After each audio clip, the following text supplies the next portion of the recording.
खुलुमबाय बड'लेण्ड रादाब नायगिरि बयनिसिमबो फुंबिलिनि गोजोन हामलायथिखौ बावहरबाय।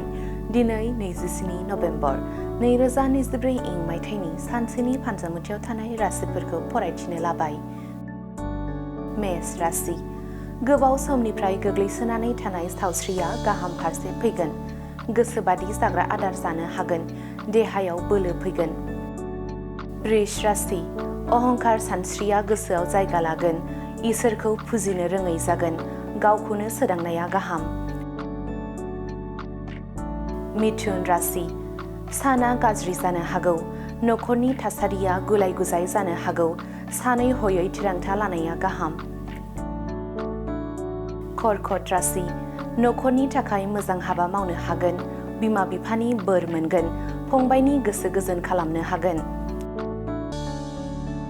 सिंह राशि। साना खैफोद गोनां जानो हागौ। मेगननि बेराम नुजाथिनो हागौ। बायजोआव ओंखारोब्ला सांग्रां जानांगोन। कन्या राशि। गेदेर गोलाव सुबुंफोरजों लोगो जानो मोनगोन। मोजां साननाय हनाया गोसोआव जायगा मोनगोन। बयनिबो मोजां हाबा मावना होनो हागोन। तुला राशि। गाज्रि हाबा मावनायनि साजा मोनगोन। सुबुंफोरजों निन्दा खालामजागोन। गावखौनो लाजिनाय मोनगोन। वृश्चिक राशि। जुलि जानाय सुबुंफोरनि थाखाय गोथार सान। नखराव माइनाव साफिगोन। फिसा हिन्जाव नखराव फैगोन। धनु राशि।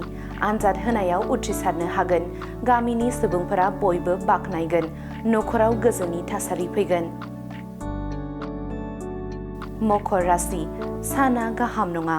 आंगो साननानै बयखौबो फोथायनाया खैफोदाव खोख्लैनो हागौ। बायदि हाबाफोरनि थाखाय गुबुनाव सोनारैया गाहाम।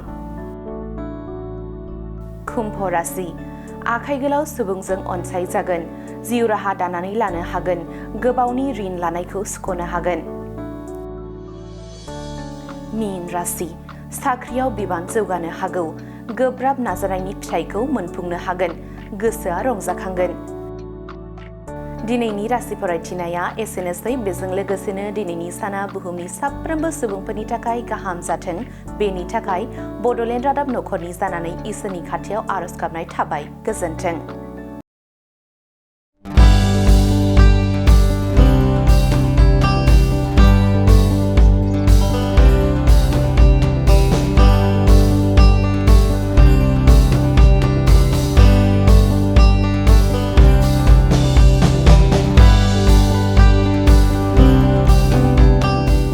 दिनैनिफ्राय जागायनानै 24 नभेम्बरसिम क'क्राझाराव जागायबाय थामथि मैहुर हादर गेजेरारि थियेटार फेस्टिभेलआ।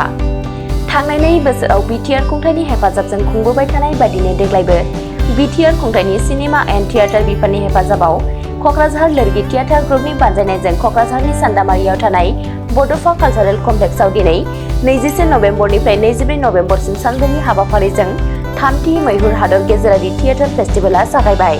दिनै 21 नभेम्बराव मोनाबिलिनि 6 रिंगायाव लोरगि थियेटार ग्रुपनि जावलिया देवान, इंराजि रावनि द आक्सियम अफ चइस, 22 नभेम्बराव असमिया रावनि गायान बायानर बिलय, कानाडा रावनि माथिया, 23 नभेम्बराव इटालिनि राव गैयै पपकर्न ब्रेक, हिन्दी रावनि हाकिम, 24 नभेम्बराव आमेरिकानि सिसा आरो असमिया रावनि थेङा मर्टन।